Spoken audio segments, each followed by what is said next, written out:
The term functional fitness has grown popular over the last decade, but what does it actually mean?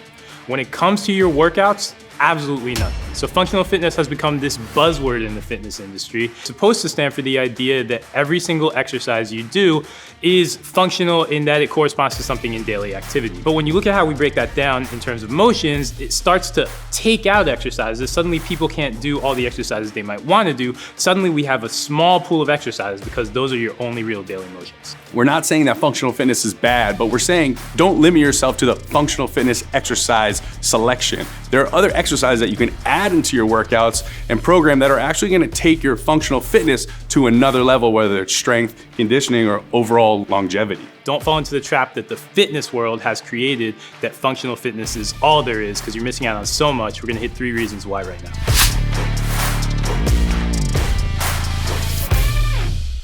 3 reasons why you shouldn't limit yourself to functional fitness exercises. 1, it demonizes isolation exercises. It's telling us that isolation exercises aren't needed, or we should not put a lot of time and effort into them. We should be doing these multi-joint movements, and that's not 100% what our goals are, how we're trying to attack them. Exactly. I think the thing that we forget about with these isolation exercises is that they can actually make our larger functional moves better anyway. So when I'm doing, say, a biceps curl or a preacher curl, and I'm building my biceps, there's nothing wrong with that. My biceps is an assistant in most of my row exercises and all my pull-ups and a lot of my functional pulls. So having more bicep strength is only going to make me better in terms of my functional moves anyway. There's nothing wrong with having that biceps curl in there. You use the word assist. And that's what our secondary muscles do, right? Our bicep to our back when we're rowing. Our back is gonna be that much stronger if our secondary muscles can assist. So that's why we wanna think about using the term accessory versus isolated. The other thing, and the thing that gets missed when you jump right into functional fitness and you haven't done any isolation training and you haven't taken the time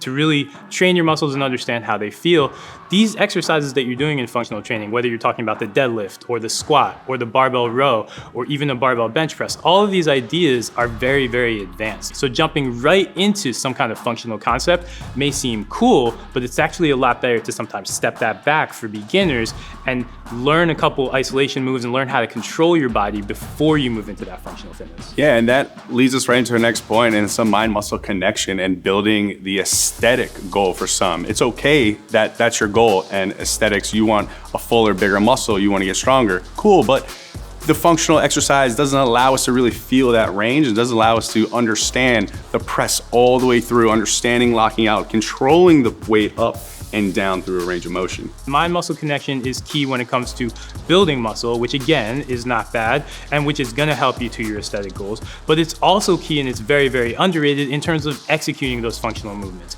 If I wanna do a deadlift, I've really gotta know how to squeeze my glutes when I stand up to protect my lower back. I can learn how to squeeze my glutes if I haven't done that before. It's gonna make me that much better at my functional movements. So the key with this is to understand, we're not saying that functional exercise or functional fitness is bad. What we are saying is that it's not the only way to do this. And by adding other movements into your training and by broadening your horizons, you're gonna make those functional movements that much better and get more out of your functional fitness. So functional fitness is overrated in that it shouldn't be the only thing you do. That's why we've got 3 moves that you should have in your workouts that are gonna make all of your movements better. Let's go over them. 1 is gonna be the bicep curl. The bicep curl, we're curling up, controlling down. We're gonna build that secondary muscle group, which is gonna aid in a primary muscle group, such as our lats in a weighted chin up. The carryover is going to be there, so we're gonna be able to move a little bit more of a load in that functional exercise, and we're gonna take away that much more just by giving that bicep curl a little added attention. Exactly, that classic dumbbell biceps curl, the idea of elbow flexion, you can't pull your torso anywhere unless you can actively flex your elbow. So it doesn't hurt to train that elbow. It also doesn't hurt that we add a couple inches to our biceps in the process. Second idea for you, the classic cable fly. Again, this is not the key way to push, but there's nothing wrong with aesthetics.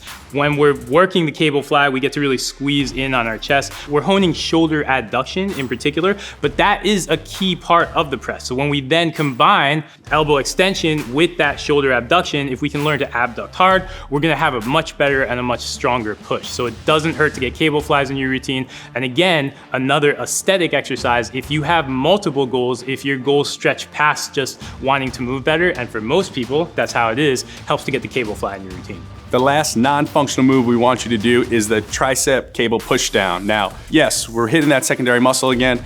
We're challenging the strength here. So when we go to do things like the dip, the push up, or just getting up off the ground, we're gonna have more power output. It's gonna be a lot easier. And then when we load up the weight, we're just gonna be that much stronger through that elbow extension, that pressing motion. When you do the chest fly, we got the chest abduction. When you do the press down, we train that elbow extension, critical to pushing anything away, and pushing anything away is at the heart of functional fitness. There is no such thing as functional fitness and non-functional fitness. So get away from the term functional fitness and let's start just seeing exercises. Yes, there are exercises that you need to do, but you can also explore these other accessory exercises. They're gonna help you get stronger in your main motions. You're gonna get more out of your training. You're gonna have a lot more fun too, and you're gonna see your gains soar after that.